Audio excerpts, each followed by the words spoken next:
Poďme na ďalšiu zloženú funkciu. A tou ďalšou zloženou funkciou bude príklad 48, opäť modli v kapitole 3, kde príklad 48 je y sa rovná tangens x pod odmocninou. Takže príklad 48.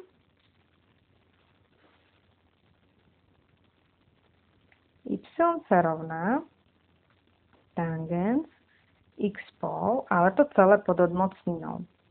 No, my v tých vzorcoch odmocninu ako takú nemáme, ale my si vieme vlastne nájsť vzorec pre odmocninu. My vieme, skúsme teda urobiť si vzorec pre odmocninu z x. Hej? Máme zderivovať odmocninu z x. A my si vieme pomôcť tým, že odmocninu ja viem zapísať ako x na jednu polovicu.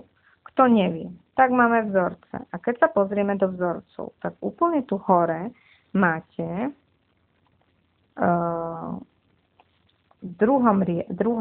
tejto tabuľke v druhom riadku, že n-tá odmocnina z a, to celé na m tu je, áno, to nič tu nie je také, ale tu na konci a na m lomeno n je n-tá odmocnina z a na m.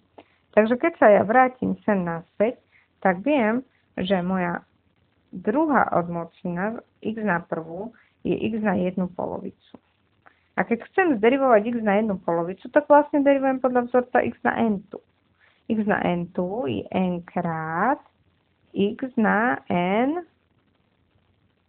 minus 1. No, takže jedna polovica x a jedna polovica minus 1 je minus 1 polovica. No ale ja tu minus 1 polovicu viem predsa prepísať do tvaru, že to je 1 lomeno x na 1 polovicu. Hej, to minusko mi tam hovorí, že to viem dať dole. No ale x na 1 polovicu je predsa odmocnina z x. Takže keď sa pozriete, ja som práve teraz odvodila vzorec pre výpočet odmocniny z x, čiže platí, že odmocnina z x derivované je vlastne 1 lomeno 2 krát odmocnina z x. To je vzorec. Samozrejme, kto tento vzorec si nebude pamätať, tak takisto môže vlastne pokračovať, môžeme takto vlastne pokračovať aj v tomto prípade. Hej? Takže poďme. Takže buď využijeme tento vzorec, alebo si odmocninu z x prepíšeme, že to je to na jednu polovicu. Takže poďme. Máme ten príklad a prepíšeme si y derivované. To je vlastne odmocnina z toho tangens x pol, to derivované. No ale ja odmocninu z x viem. Hej? Čiže ja odmocninu zo srdiečka vypočítať viem. Odmocnina zo srdiečka 1 lomeno 2 krát odmocnina zo srdiečka krát srdiečko derivované. To srdiečko tam nikdy nie je v tom vzorci, ale ono tam je. Pozor na to. Takže odmocnina zo srdiečka je 1 lomeno 2 krát odmocnina z toho srdiečka, z toho tangens x pol je srdiečko, krát to srdiečko, čiže to tangens x pol derivované.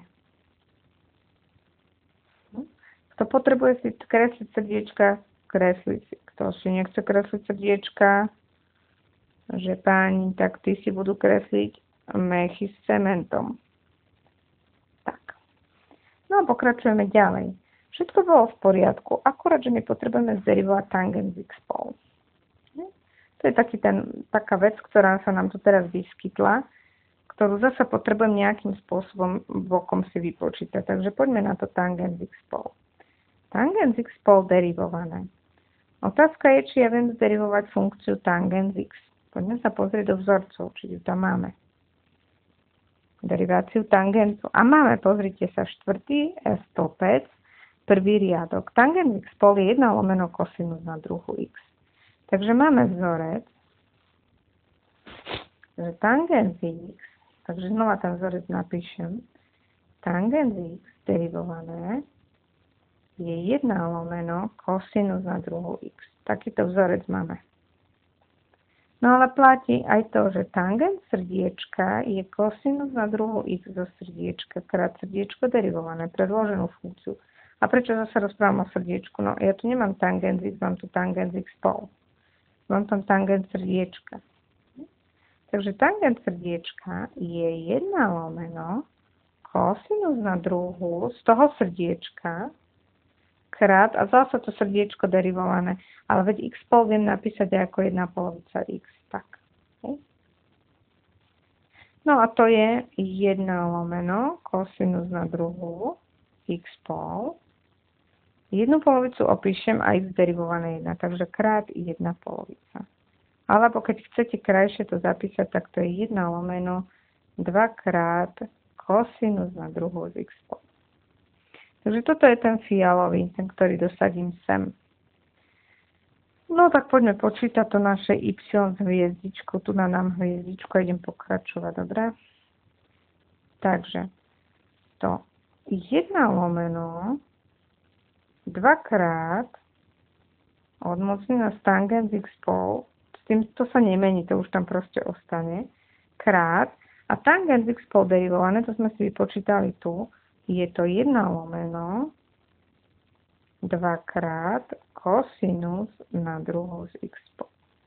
Kto veľmi by chcel, samozrejme znova si to môže dať na jeden zlomok a to by bolo 1 lomeno 4 odmocnina tangens x spol krát kosinus na druhu x spol. A toto by bol výsledok celého toho príkladu. Hej? Takže znova zložená funkcia. Zmenšiť.